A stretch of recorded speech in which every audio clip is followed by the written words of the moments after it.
경북 구미의 한 빈집에서 3살 배기 아이가 숨지고 시간이 꽤 지난 상태로 발견됐습니다. 또다시 발생한 아동학대 사망 사건. 전 남편의 아이라 보기 싫어서 3살 된 아이만 홀로 두고 이사를 가버린 친모. 아이가 숨진 사실은 알고 계셨나요? 아이한테 미안하지 않으세요? 아이를 사망케 한 친모는 굳게 입을 닫았습니다. 경북 구미 현장을 찾았는데요. 하나만 먼저 보고 여기서 3살 아이 죽었다고 하는데. 아, 잘 몰라요. 되게 듣기만 했는데 잘 몰라요, 생각하게. 혹시 어머니 보신 적 있나?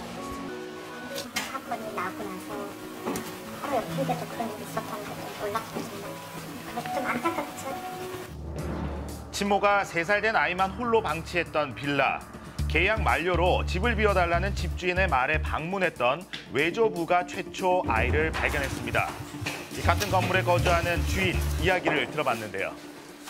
계세요. 간단하게 뭐 하나만 여쭤볼게요.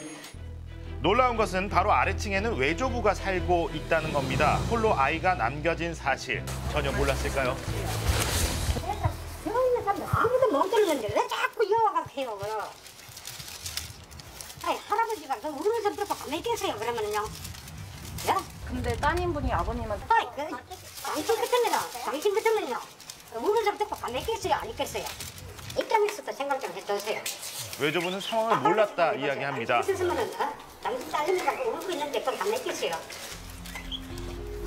또다시 힘없는 어린 한 생명이 안타까운 생을 마감했습니다. 이 소식을 접한 시민은 좀처럼 발길이 떨어지지 않는데요. 둔다는 상상을 해본 적도 없고 혼자 두고 싶지도 않고 사실 지금 이렇게 잠깐 나와 있지만 아빠가 보고 있는데도 계속 보고 싶거든요. 집에 있는 아기가 아빠가 보고 있어도. 근데 그런 아기를 혼자 둔다는 거는 상상도 할 수 없는 일이죠. 친모의 행동이 이해가 되지 않는 건 또 있습니다. 아이 앞으로 나오는 양육수당은 매월 꼬박꼬박 받아온 건데요. 또다시 드러난 충격적인 사실, 친모가 떠날 당시만 해도 아이가 살아 있었다는 겁니다. 이사를 간 후에도 전기가 공급되고 요금을 납부했었던 사실이 드러났는데요. 현재 친모에 대해서 어떤 수사가 진행되고 있을까요? 사건 관련해서는 제가 수사 진행 중인 사안이라서 변될 내용이 전혀 없습니다. 끊임없이 일어나는 아동학대 문제, 왜 이런 일이 계속 반복되는 걸까요?